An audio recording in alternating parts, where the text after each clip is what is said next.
This is going to be the start of whatever great and best garden soil you come up with. Topsoil, compost, peat moss. Snip it with me. Do I have peat moss on my face? Ooh, that pooey smell is really coming through with the water. Even better than before. Pretty darn good garden soil. Everything in this greenhouse is going to be living in that dirt right over there. And there's something that makes you feel a little bit special about mixing that yourself. How about another slow motion shot of the dirt crumbling out of my hand? It's super satisfying. So in this video, I'm going to show you a couple different ingredients that we can mix together. That's not only going to be cheaper than the store-bought garden soil, but you're going to get a whole lot more of it. It's going to be better, and you can customize it however you like. Welcome to the world of mixing your own garden soil, friend. Let's get to it. So step one, lay out your tarp, wherever you're going to keep your garden soil. This is just to give us an area to kind of mix things so it doesn't get all incorporated in the ground and things like that.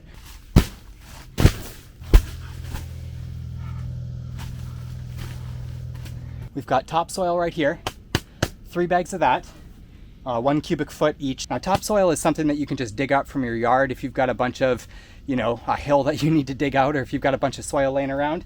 That's basically the exact same thing as the topsoil here. Our second ingredient is going to be 3 bags, 1 cubic feet each of compost.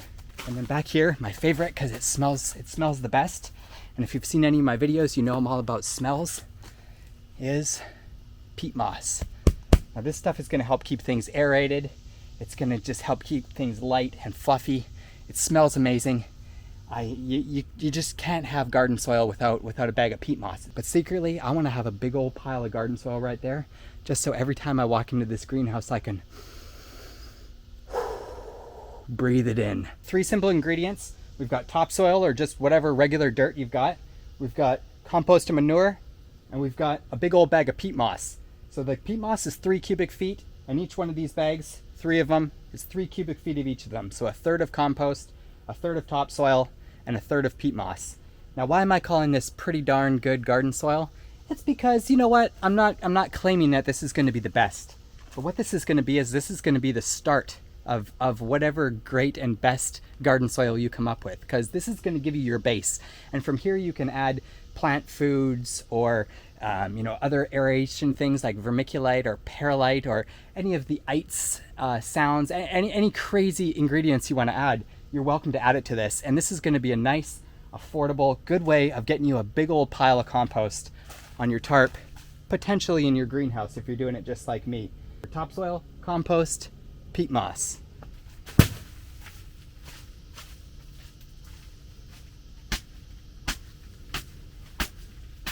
There we go. So there's our topsoil. And then over here, the darker looking stuff, this is our compost.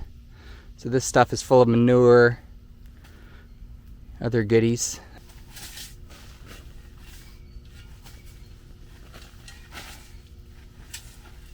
I hope you like that shot, because this video is going to be full of mixing like that. But don't worry, I've got some little goodies in my head stored for you for the end of this video too. But for now, I'm going to get the rest of the compost, the rest of the topsoil, and I'm going to make this pile turn into a bigger pile now. Ta-da! Snip it with me. It smells earthy, but not quite delicious. Not quite delicious. I'd say that this pile of pretty darn good garden soil is lacking one major ingredient.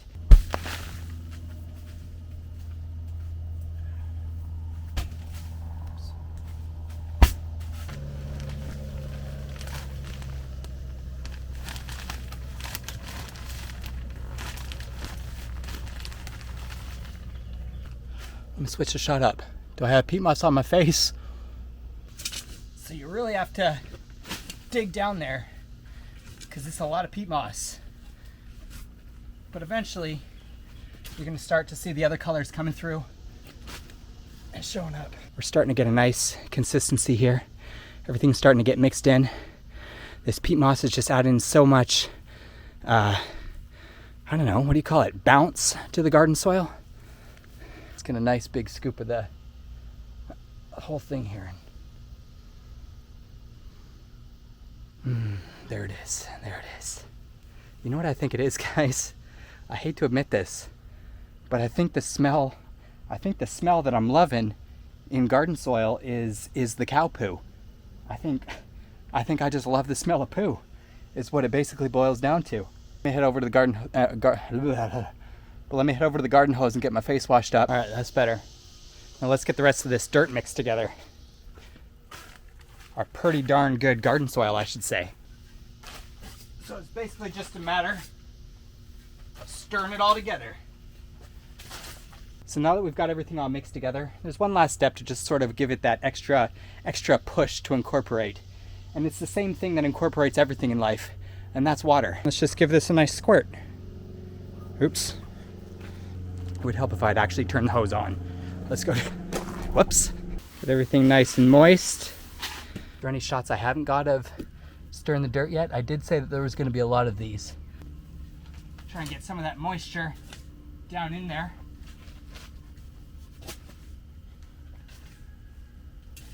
Might even do a little bit more.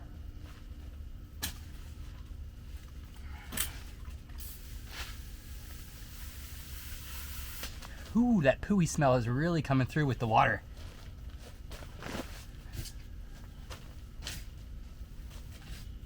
Stir it up again. It's actually amazing how the water just disappears. This peat moss just like sucks it up like nothing. That's kind of the point. And then from here, it's just going to be a lot of that. Getting it wet, mixing it in, rinse and repeat over and over again. I guess literally rinse and repeat, right? But you can see as we get the pile a little bit more saturated, it's getting a little clumpier. It's getting a little smellier. Everything's just kind of coming together. And believe it or not, by actually wetting the pile like this and stirring it in, it's kind of settling all those dusts and everything. So it actually makes it a cleaner pile of pretty good garden dirt. The shovels also get heavier as it gets more saturated, which is another reason I kind of suggested the 3 cubic feet of each of the 3 ingredients for a total of 9 cubic feet. Just because it's a manageable pile, you're going to have to do a lot of mixing. Good news is, it's a great workout. It makes you feel like a real gardener with real muscles. And this process might not be for everyone. If you don't feel like spending a day in your greenhouse or your garden mixing up soil, you know, working up a true sweat, but getting to enjoy the aromas of fresh, new, pretty darn good garden dirt, well, it might not be for you. If you'd prefer to buy bagged stuff, you know, that's completely understandable. It's definitely easier, but what I like is I like the DIY aspect of mixing it on my own. Not only because it's cheaper, but also because I get to really put my hands into what's going to be, you know, growing my plants. And that's, if you think about it, the soil is kind of it's the root of your entire garden. It's the thing that all your plants live in. Everything in this greenhouse is going to be living in that dirt right over there. And there's something that makes you feel a little bit special about mixing that yourself. And if you're that type of person that just gets a satisfaction out of, you know, knowing every ingredient that your plants are growing in, well, then do yourself a favor and mix yourself some pretty darn good garden dirt and get you a nice big pile like that. You can see how much different it is now than it was before. I mean, it just sort of crumbles rather than, you know, dusts apart. I don't know. I can't think of a fancy thing to say. But how about another slow motion shot of the dirt crumbling out of my hand? It's super satisfying. That's one thing I might not have mentioned, is besides all that fancy schmancy, you know, being part of the soil that your plants are growing in stuff, it's just super fun to just get in there and just get, I don't know, just get dirty with this stuff. It feels so good. It smells good. I don't know, this is just a special part of being alive, is mixing your own pretty good garden dirt. That's all I'm going to say about it. I'm going to use this garden soil in 2 different ways. I'm going to mix it into some of my existing beds back in the forest garden over there, so you'll be with me for that. I think we're going to start with that step. And then I'm going to bring a couple of the plants that I've got waiting over in the garden. I'm going to bring them into the greenhouse, and I'm going to repot them using our new garden soil as well. We're going to head out with our bucket and our toolie thing, out to one of the garden beds. We're going to see how our plants like our newly created pretty darn good garden soil.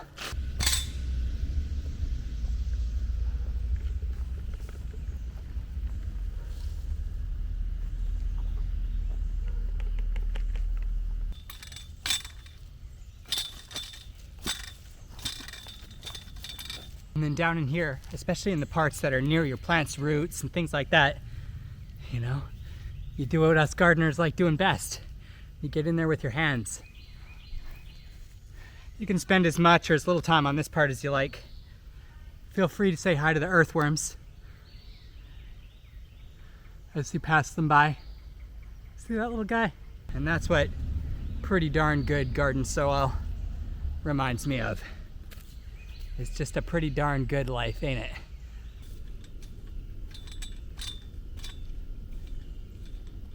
You want to be really careful when you're going around your plant's roots, not to disturb them.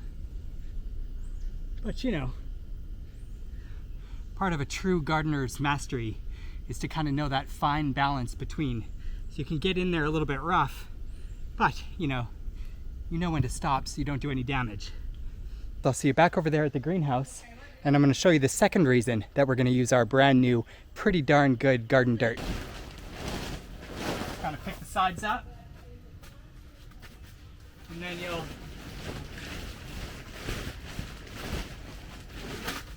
it just kind of helps you scoot everything into the middle a little bit.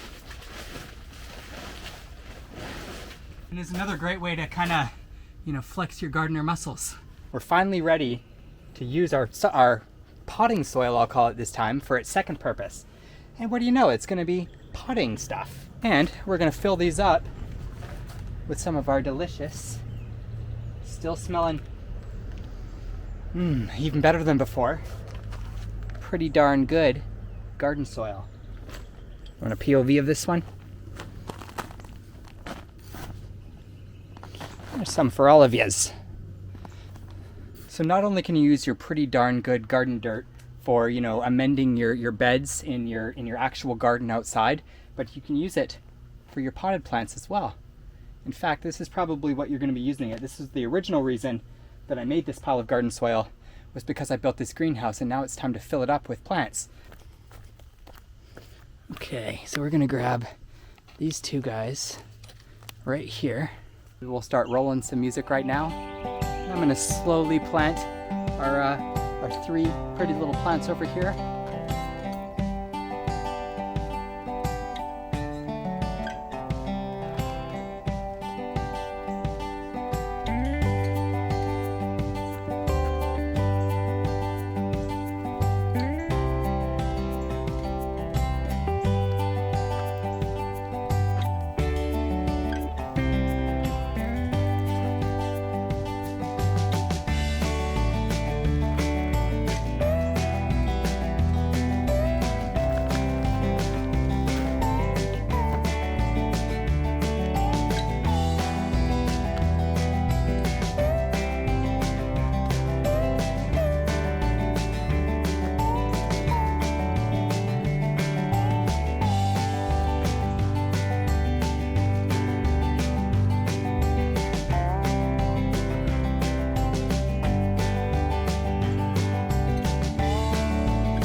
I can't think of a much better way to end it than that.